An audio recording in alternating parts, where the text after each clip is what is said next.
cool. So, I'm going to do a presentation on client management for managing IT.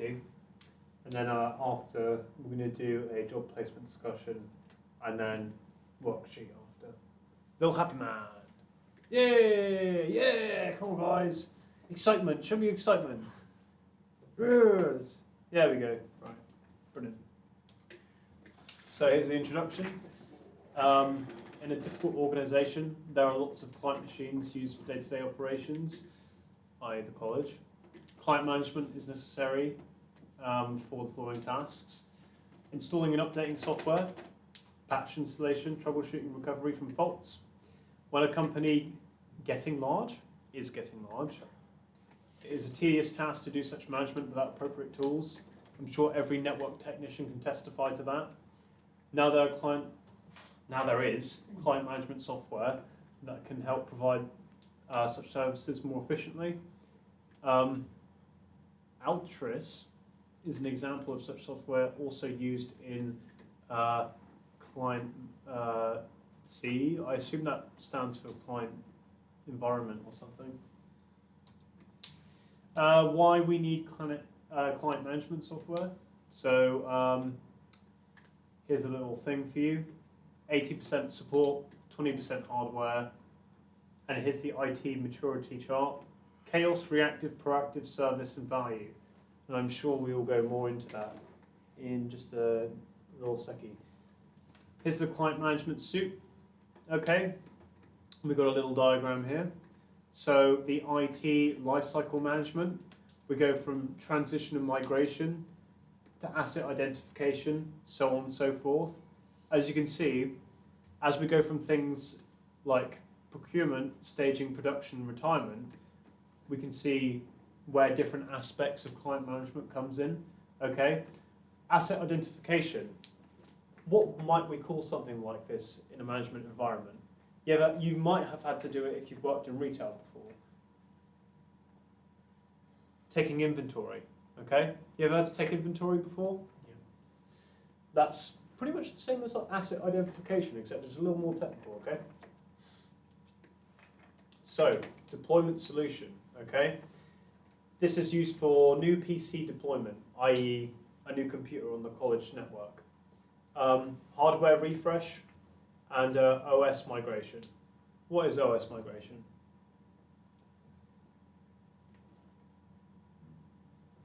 I got all day.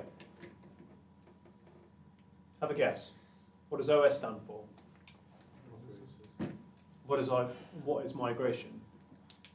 When one thing moves to another. So what is OS migration? When you migrate an operating system. What he's going to say. Yeah. It's simple. It's simple. If a network technician wanted to create a Linux lab over there, who would migrate the operating system from Windows to Linux, okay? So that's not that difficult. We create a standard single image, so all of these thin clients. What's the difference between a thin and fat client on a network? Here's a little knowledge check. Come on, you know this. BTEC students know this. Huh? Is it like them?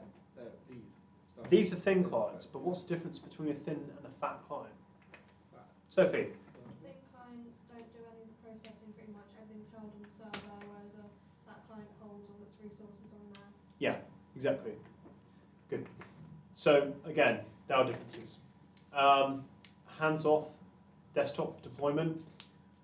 If a network technician or system administrator wants to make a change, they can remotely send the update or deployment to any of the desktop network machines. And also data and settings migration. If it turns out that there's a setting that needs to be adjusted, we can deploy that system-wide. Okay, deployment and configuration. Aim is to ease operating system and software installations and configuration.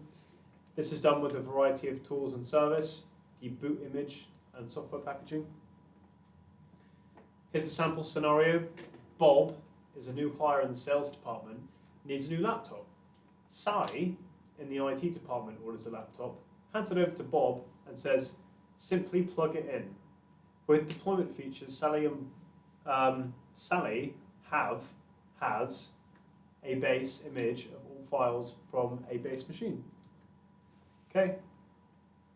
Boot and software packages on a server looks a bit like this. So we connect our computer to the base server. So we write the image to the server, and then therefore that that's a pretty low quality icon, but we can write the standard software package to new plugged in computers to our server. Okay, don't worry too much about this. Management support. Sally needs to support client computers through the network. She sets up an Altrus client. Altrus. Ow. All right, let me think about how to pronounce this. Altirus. That's how I'm going to say it. She sets up an Altirus client on Bob's machine, which she monitors. When a problem occurs, Sally can see the detail of Bob's machine, like the installed software, hardware, network settings, so that she has, God, this grammar is awful, isn't it? A better understanding of the problem and how to fix it. So here's detailed information of a client machine. Again, you know, this is what we're looking at. A brief breakdown of things, how much RAM we've got. Got this in our computer, 256 megabytes of RAM. My phone's got more than that. But we can see the name, where it is, who's logged in, the department, the processor, the network card, MAC address, IP address, etc., etc. Okay, software troubleshooting. Bob on the road uses a VPN to connect to the company network. They're not just used for privacy. That is one use for them, but he realises that the CRM package does not work properly and asks Sally to fix it. Having a tool, Carbon Copy, enables Sally to remotely control Bob's computer and investigate the problem. Next figure shows this situation. It's where it can be very useful. Okay? So he's connecting to the server remotely via VPN connection, and then she can remotely control his computer and diagnose his problem. Okay? Sally finds out that a patch to the CRM package solves the problem. Okay? So a patch. She just pushes a patch through. Also, to prevent other clients experiencing similar packages, she patches it to everyone using the client's machines with the VPN connection. Okay? And the next image shows this situation too. Okay? So when there's a CRM update, it goes from server to all the network machines, whether or not they're connected via the LAN or via a WAN, via the internet VPN. What does effective patch management look like? Automated, policy-based management, recovery, rapid rollback to working state. This can also be really important. Deployment, define standard images and software baselines and packaging. Conflict analysis to simplify testing. Planning assessment, tracking application usage. This could be really important for a variety of reasons. Usage, uninstall unnecessary software from a client machine and the license for another machine. So again, we can free up sort of, one of the things we might be able to do is if we pay for, let's say, Adobe, right? We've got Adobe Cloud license and we've got it licensed for a whole building, but turns out that only one floor needs it, but a whole other building needs Adobe licenses. Therefore, we can take the license from one machine and give it to another.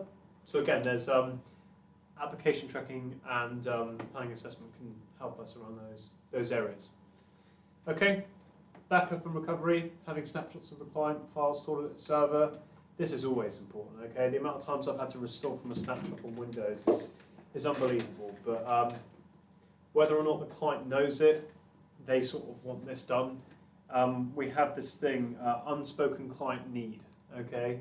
So whether or not the client knows, you know, if you lost your files on the college network, and you talk to the network technician, he's got a snapshot of a file of your hard drive, you know, of your computer hard drive, then he can actually restore that without you having to go, oh, can you make a backup for me? Can you make a backup for me? Or scheduling your own backups, okay? It's just handled by the sysadmin. Backup and recovery, restoring a file, okay? So if you guys have done this, a full system restore, lets to recover. Oh my God, who wrote this? Okay, a full system allows the recovery of a client in its state for a hardware crash. For example, a hard disk crashes and we need to do a system restore. Thankfully, we've got that connection to the server so that we can restore our files there. God, this is really hard to read. Migration, upgrading to a new OS version. It's tedious handiwork because we have to back up the client data, configure the software settings, and all the personality settings, wallpaper, font settings, individual configurations that you might make on your computers. And then a client management system will help in mitigation, reduce such efforts, okay? So again, the more that we can automate this out, the better, really. And our references are altruist.com. Any questions? Okay, bro. Now we've got a little discussion to have, and then an optional worksheet. Okay.